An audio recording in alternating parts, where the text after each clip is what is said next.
Hello friends, मैं शिवशंकर शर्मा और दीक्षा academy Mundra YouTube channel में आप सभी मित्रों का स्वागत है। क्लास 9th का क्वाड्रिलेटरल आज चैप्टर हम कराएंगे आपको।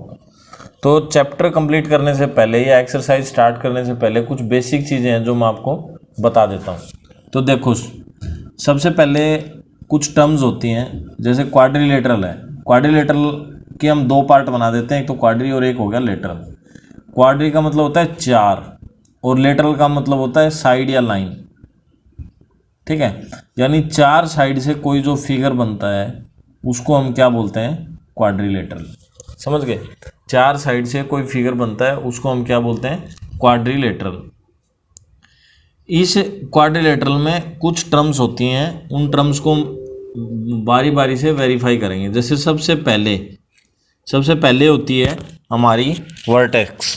ठीक है, क्या होता है? वर्टेक्स। तो वर्टेक्स किसको बोलते हैं? हम कोनों को बोलते हैं। ए बी सी डी, जो ये पॉइंट है ना, ये कोने हैं, इनको वर्टिसेस बोलते हैं। फिर साइड्स तो आपको पता ही होगा सबको।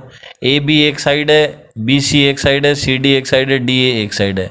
वर्टिसेस हो गए, जैसे मान लो A comma B comma C comma D. और साइड्स को हम लिखते हैं ए बी सी डी और डी ए, इस तरीके से। फिर हमारा थर्ड जो पॉइंट है वो है डायगोनल। डायगोनल किसको बोलते हैं? देखो, ए से सी को और डी से बी को जो टच करता है इनको डायगोनल बोलते हैं। हिंदी में इनको बोलते हैं विकर्ण। ठीक है, ये डायगोनल होते हैं।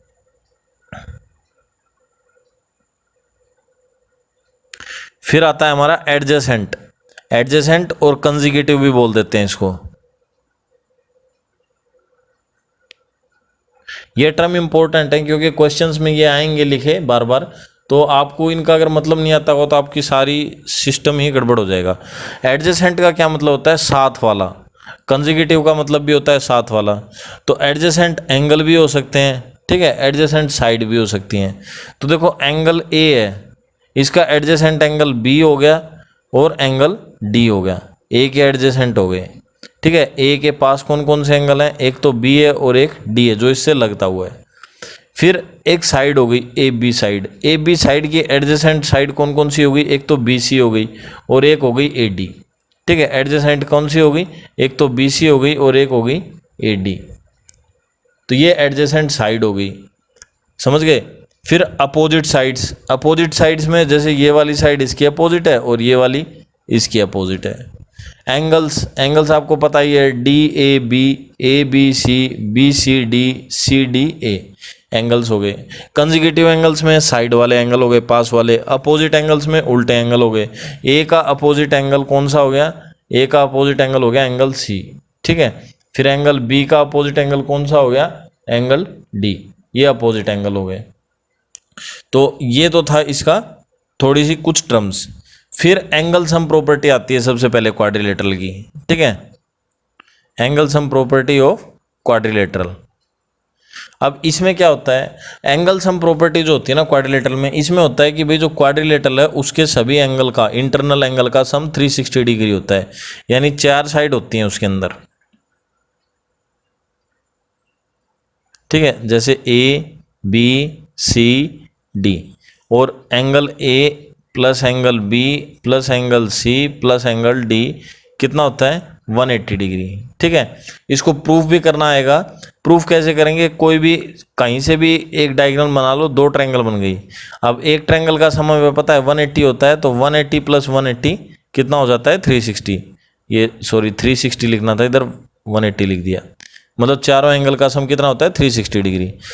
तो इसको, इस क्वाड्रिलेटरल को दो हिस्सों में डिवाइड कर लेंगे, A B D B C D, या ऐसे भी बना सकते हैं A B C A D C. और दो हिस्सों में बना के दो ट्रायंगल्स हो गई, और दो ट्रायंगल्स के दो क्वाड्रिलेटरल मतलब दोनों ट्रायंगल्स के एंगल को सम करेंगे तो एक क्वाड्रिलेटरल के एंगल के इक्वल आ जाएगा। तो इस तरीके से हम इसको प्रूव करेंगे, दो ट्रायंगल्स में डिवाइड करके इसको हम प्रूव कर सकते हैं। फिर आ जाती है हमारी पैरेललोग्राम्स की कुछ अलग अलग तरह की टाइप्स या वैरायटी बोल देते हैं जिनको। ठीक है, डिफरेंट टाइप ऑफ क्वाड्रिलेटरल।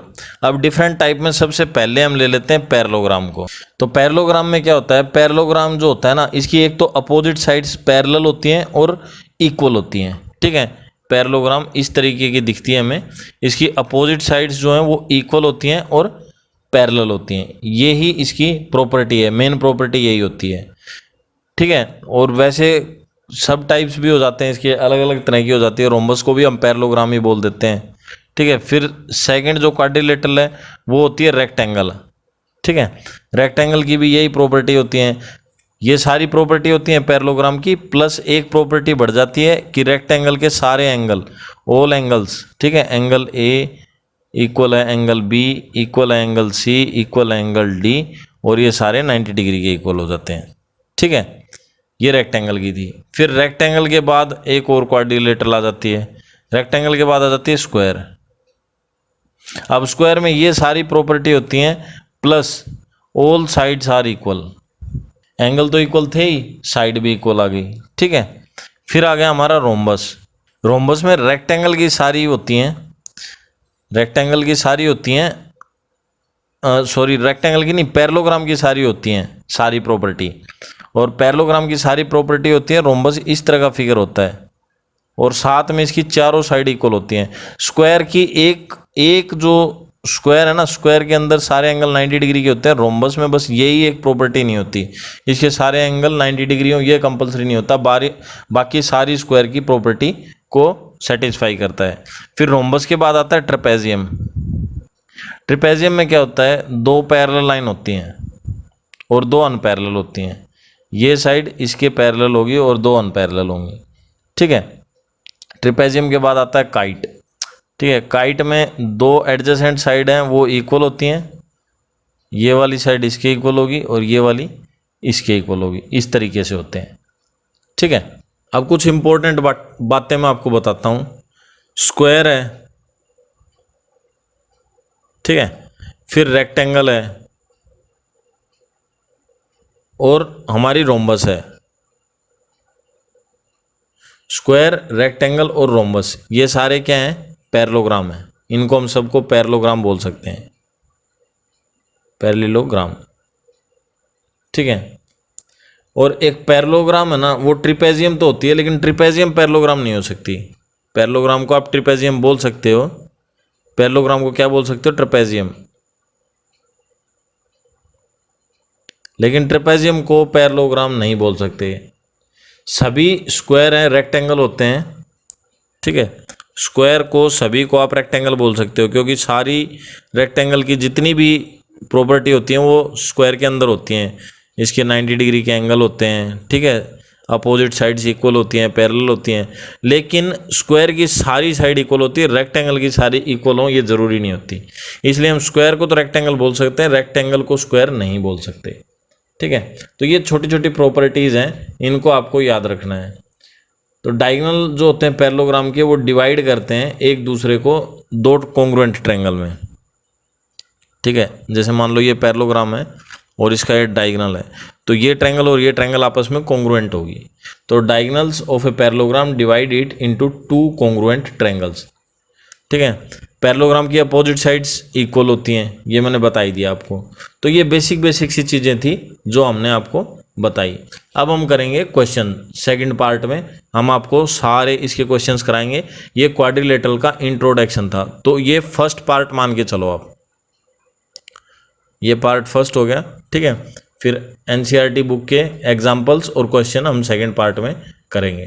तो ये आपको बेसिक मैंने आज बता दिया है। अगर आपको वीडियो पसंद आया तो दोस्तों के साथ शेयर करें, सब्सक्राइब करें हमारा YouTube channel Diksha academy Mundra. Thank you friends, मिलते हैं नेक्स्ट वीडियो में।